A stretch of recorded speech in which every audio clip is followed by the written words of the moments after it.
Welcome to Your Career Cure podcast, where amazing professionals and entrepreneurs share their inspirational stories so you can get a dose of a happy career, happy life. And now, your host, Gail Tolstoi-Miller. Welcome to episode 1 of Your Career Cure. I am so excited to have Clarissa Carr as my first guest. It's so exciting. Welcome, Clarissa. Hi, Gail. I'm so glad you're my first guest. You can't do that over. Like, it's only once. I can say that, right? Right, exactly. Okay, well, Clarissa is from a small town in Indiana. She was born to teen parents in the 80s, and she grew up in a trailer park while her parents worked multiple jobs. Never feeling like she was living a normal life, she retreated to books and TV to mold herself. Always a high achiever, Clarissa's 5th grade teacher took notice of her intelligence and gradually became her mentor. She contributes much of her success to this mentorship. She has recently relocated from Charleston to Atlanta to work as a project manager. Now, Clarissa, can you fill in the gaps and tell us a little bit more about your personal and professional life? Sure. Yeah, like you said, I kind of had an unconventional upbringing in Indiana. My parents weren't around too much when I was a kid, and I was left alone a lot with my younger sister. I always had a hard time connecting with the people who were around me in my home life and my neighborhood, and I was always trying to kind of overachieve in high school. And even as a child, I was always trying to be the smartest kid and be at the top of the ranks because I knew somewhere in the deep recesses of my mind, even very young, that I knew the only way out of my situation was school and getting educated. So I put a lot of focus on that. And also because my parents weren't around that much, my sister and I spent a lot of time watching TV. And TV ended up having a huge influence over what I saw as normal, a normal way of living for kids. You know, we watched a lot of Full House and Family Matters and things like that, where parents were really involved and you never had to talk about money problems, and, you know, you had nice friends and nice things, and the problems on TV were so trivial compared to my real life. So I started, you know, kind of pretending that that was my real life, and, you know, keeping secrets and things like that led me down a path of kind of molding myself into somebody that I really wanted to be. And it was right around 5th grade, I had a teacher that really started paying a lot of attention to me, more than other teachers had. And she thought that I was special, and she thought that I had something going for me. And later down the road, she had a couple children, and I ended up being her babysitter when I was in high school.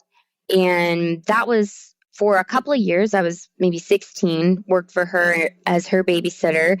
And of course, that's the time when I'm trying to figure out my next steps, you know, going to college and doing all of those kinds of things. But my parents didn't go to school, and they had no idea how to help me with the college application process. My parents didn't even think I would go to college.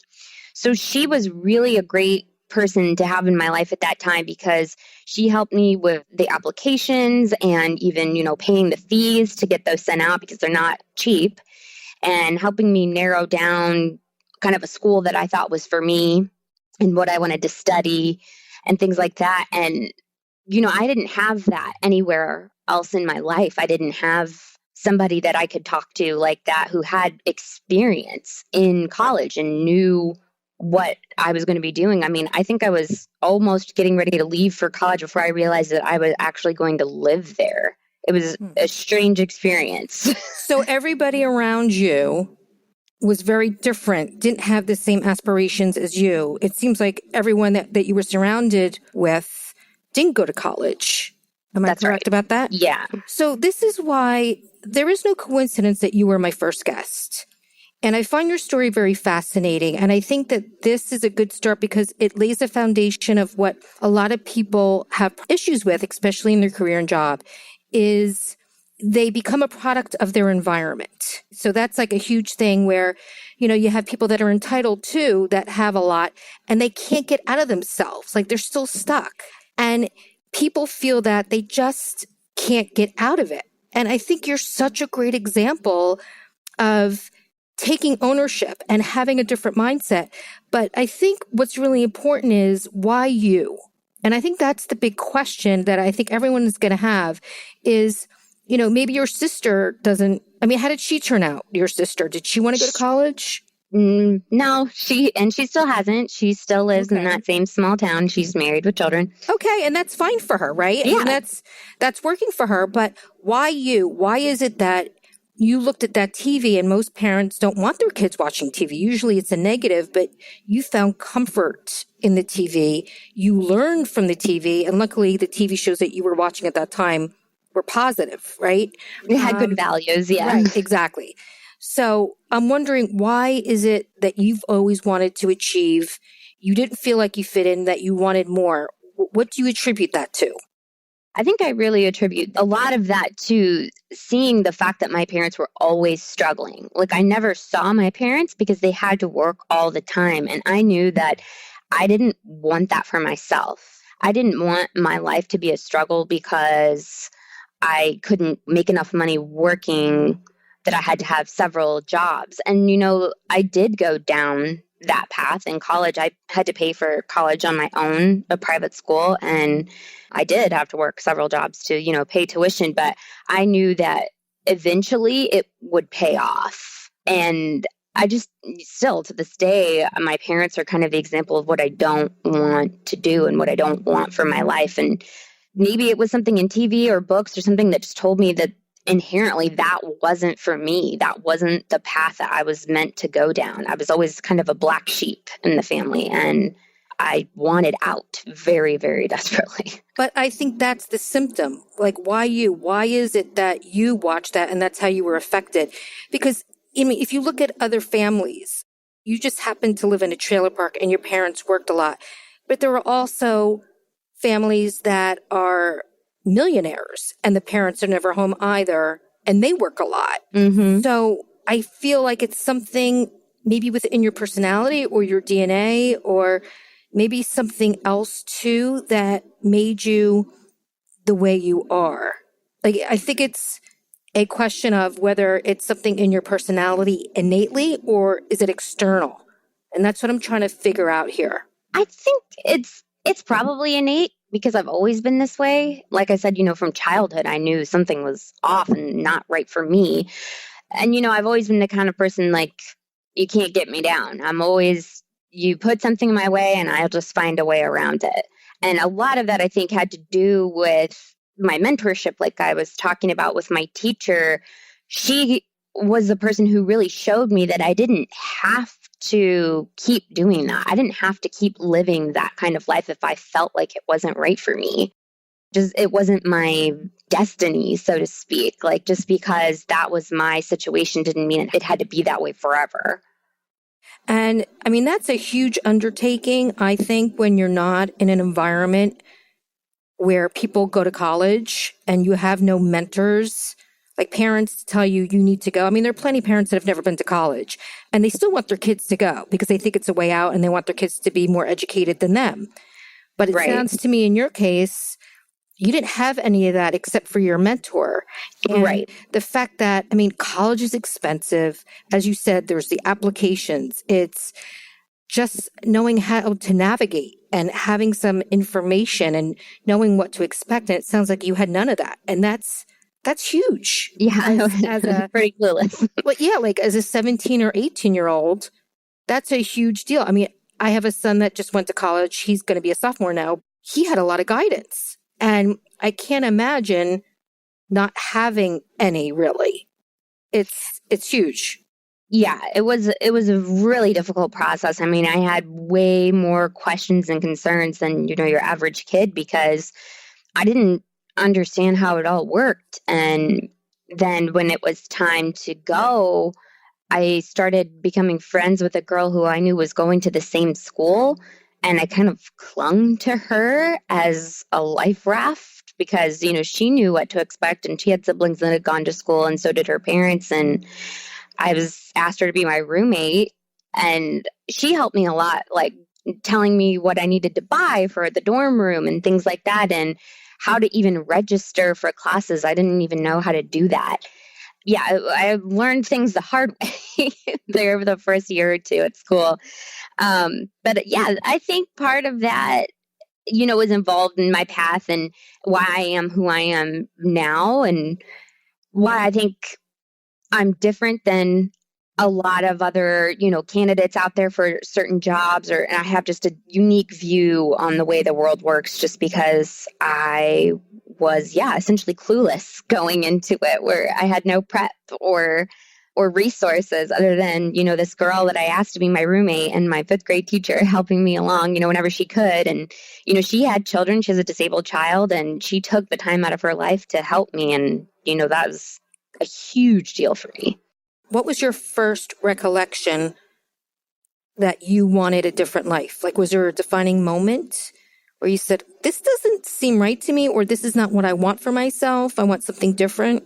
I think this is a really horrible memory. I wanted to have a birthday party when I was, I think, 8 or 9. And I gave out invitations at school to have a birthday party and put my address on the invitations because it was going to be at my house. And a couple of the kids in school started talking kind of behind my back and found out that their parents didn't want them to come to my birthday party because I lived in a bad neighborhood. And I think that was a major turning point for me, was thinking that people would not want to associate with me because of where I lived and my parents' lifestyle. Wow. So how did you deal with that moving forward? I started lying about where I lived and never had friends over or anything like that. Yeah, it definitely started hard on reading a lot and trying to kind of pretend to be somebody else that seemed like the normal kids that their parents would let them come to my birthday party. Wow. That's tough. So you never had any friends over at all? No, not really, no. I would go to their houses, but, I didn't want anyone to see the car that my parents drove either. And I would have them drop me off like around the block if I was going to a friend's house, and I would walk and just pretend that I didn't live that far away, or I would ride my bike or something so that nobody would ever see their car. Wow. Yeah, it was definitely a rough period growing up. That's tough. Now, would you have done the same looking back? Do you think that was the right thing to do? Or would you have done things differently and say, you know what, this is who I am, take it or leave it? I think, hindsight's always 20/20. Right. I think I should have owned more of who I was when I was younger. And, I started to stop denying it when I was a little bit older, like a teenager. But, I can't say if that would have made a difference in how I was shaped or not. But I am ashamed of it, definitely ashamed of the way I pretended and hid. Well, it's just, if you really think about it, it's not really who you are, right? It's right. Where you live is a house. And I understand how it could shape who you are. It's your background. I mean, there are people that live in multi-million-dollar homes, and then there are people that are homeless. And obviously, they're totally different experiences. So I get that, right? But kids are cruel. Kids are really cruel. Definitely. Kids are cruel, and it's very difficult to, it's very materialistic, our society. Yes. And we are judged on materialistic possessions and what you have. And it's difficult when you're, especially a teenager, you want to be like everybody else. You want to dress like them. You want to look like them. You want to fit in. It's all about fitting in. And if you don't, it's hard. It's hard. And I think every place has that. Obviously there are certain places that are worse off than others, but even in wealthy suburbs, even within the wealthy suburbs, there's like the really, really wealthy, and then there's like the other side of the tracks. But even the other side of the tracks is like amazing. Like most people would want to be on that other side of the track. Right. So everything's relative, but still living in a trailer, and it seems to me that there are other kids that you were growing up with in the school system not everybody did, that there was a big disparity in the way you lived versus the way they lived. Yeah, there's a huge disparity in that town in and of itself. I mean, there's a really wide divide between the lower class and the upper class, and the middle class is almost non-existent just because it's a factory town and there's people that own the factories and the people that work the factories.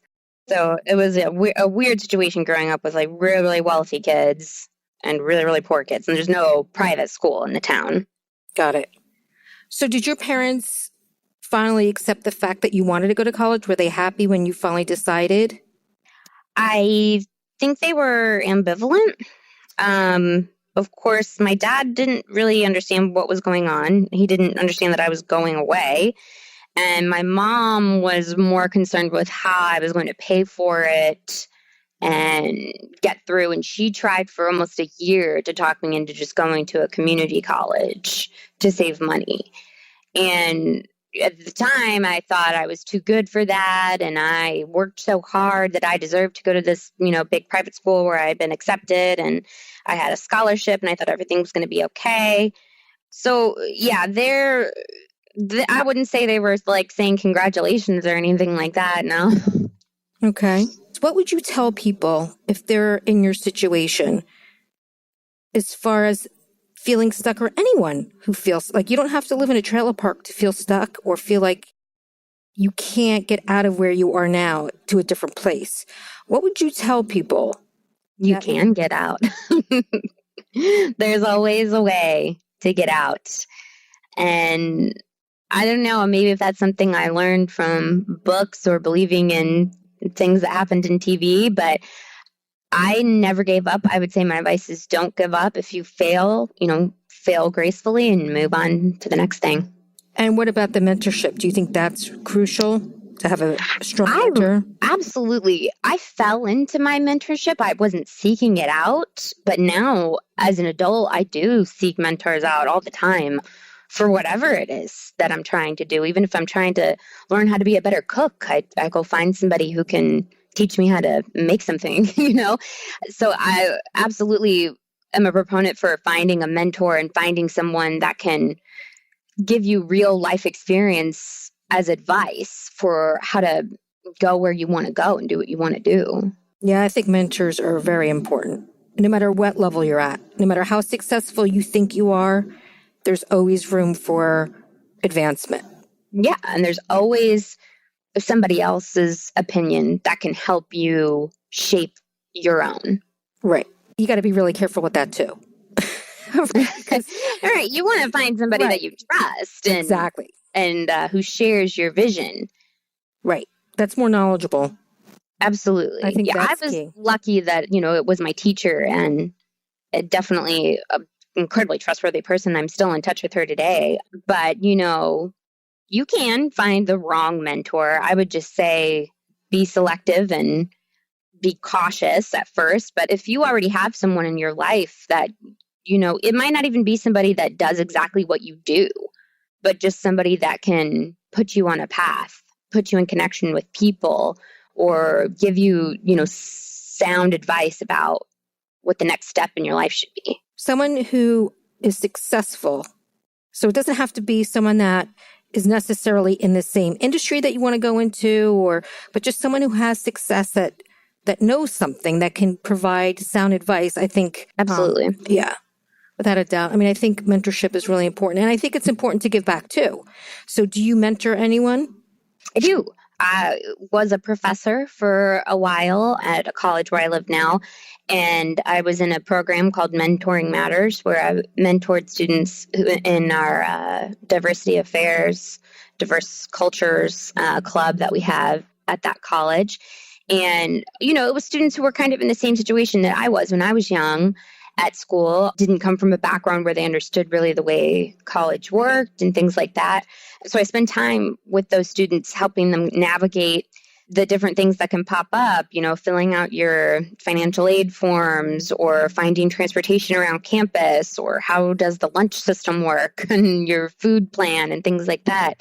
So I definitely take that part of my life very seriously and I hope that they're taking my advice. I hope that they're listening to me. I've made a lot of good friends doing things like that. And, even outside of the college world, I mentor a couple of friends who are looking to, change careers and try something new with their lives. And that's really fun for me too. I like exploring ideas with people who like to change.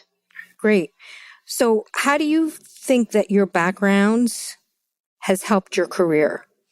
It definitely has made me a person that is, I don't know if scrappy is a good word.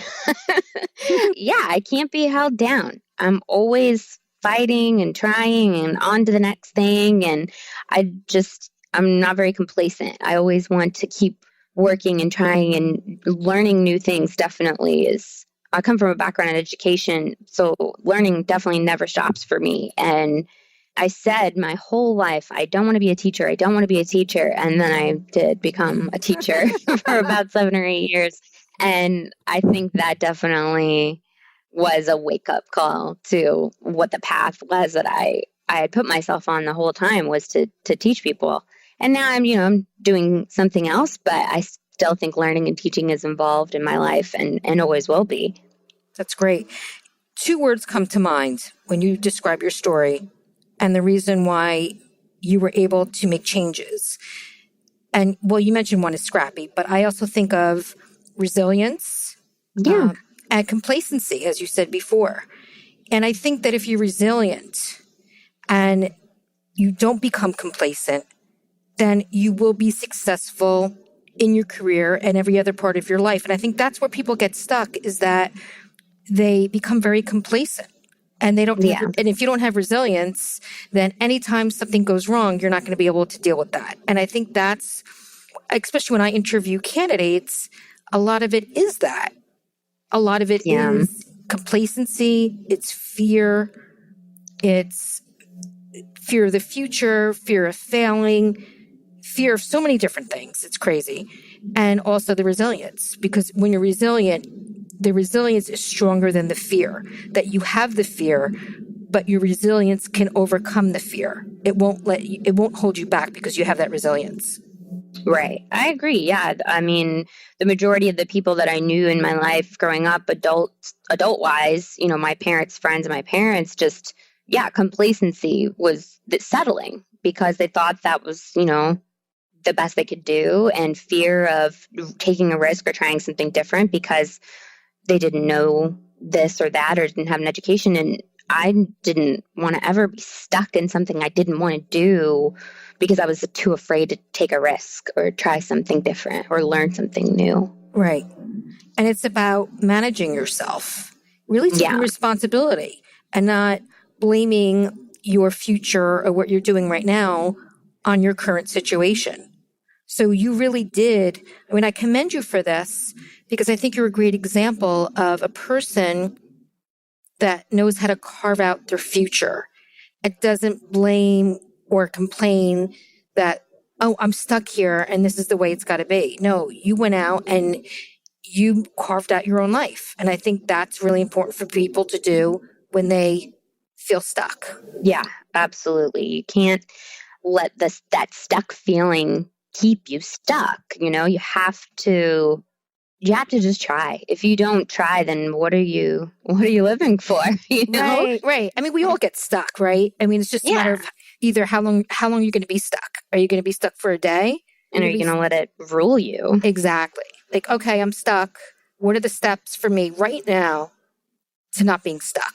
Like moving forward and just those baby steps to getting out to a different place and getting unstuck. So that's so important. So let me ask you this. If you look at your career so far, what do you think your worst career moment was? Ooh, I've had some bad ones. Pick one. I had a rough time right after I graduated from college because I finished school right when the housing market crashed. And, I'm just running around with my little liberal arts degree, and it was really hard to find a job. So I started working at a pet store, and the people who owned this small pet store chain were a family and had also like a family friend working for them too that had been working for them for like over a decade. And I tried so hard to make the pet store my thing.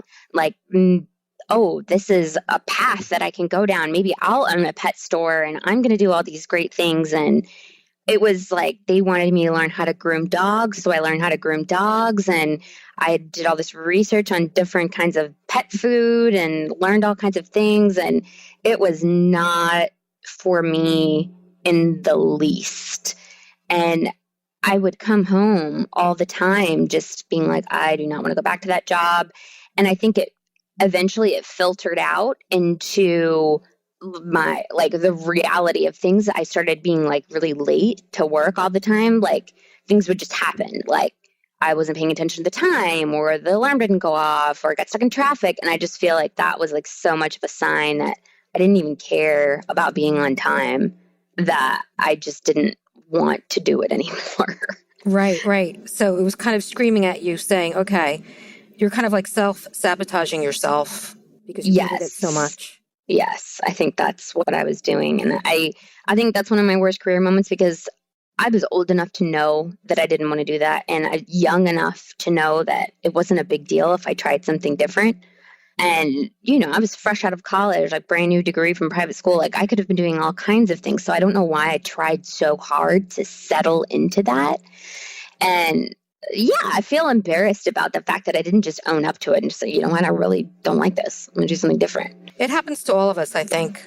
Yeah. It's like we don't realize it at the time, but, when you're perpetually late for work and you're doing things to sabotage, it might not necessarily have to do with you per se, that you're a bad employee. It's just yourself telling yourself that you don't like this. You don't like what you're doing. And maybe that's the only way that you realize it. Yeah, like the universe coming around to make it hard for me to get to work on time isn't really, Exactly. It's, telling me it's time to go. Right. You've got that Sunday dread. That's the word. Yes. Yes. We got the Sunday scaries. Oh, gosh, that's horrible. Hate that. Yeah, me too. We're at the last question. It's called the Career Cure Round.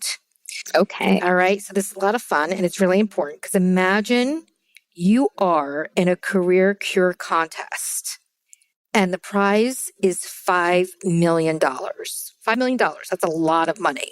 That's a lot of money. It is. It's a lot. But in order to win the $5 million, you need to come up with the best cure to win the $5 million. And I'm going to ask you 3 questions. So each of those 3 questions, just come up with something quick, and you have to come up with a cure. So we're going to start with number 1. If you could cure everyone's career mistakes on this planet, but could give only 1 dose of advice or inspiration, what would it be? Don't be afraid to fail. Just do it. Just try. Okay. Just as Nike says it. It's like the best quote ever. Simple, but it's true. Just do it. Okay, cool. All right, next one. In order to improve corporate America, what would be the 1 cure that you would provide to improve it? Oh, wow. I would say disrupt the hierarchy. Think more of a bottom-up approach. Don't just do this pecking order I see all the time, like CEO, CFO, manager, sub-manager, and then you've got your like lowest level peons. I don't think it works that way. It doesn't foster a good environment. So bottom-up approach. Okay, great. And last question. In order to cure people feeling stuck in their career, what would be the 1 cure for them to get unstuck today? Right now, what would they have to do? You got to brand yourself. Or maybe you need a rebrand.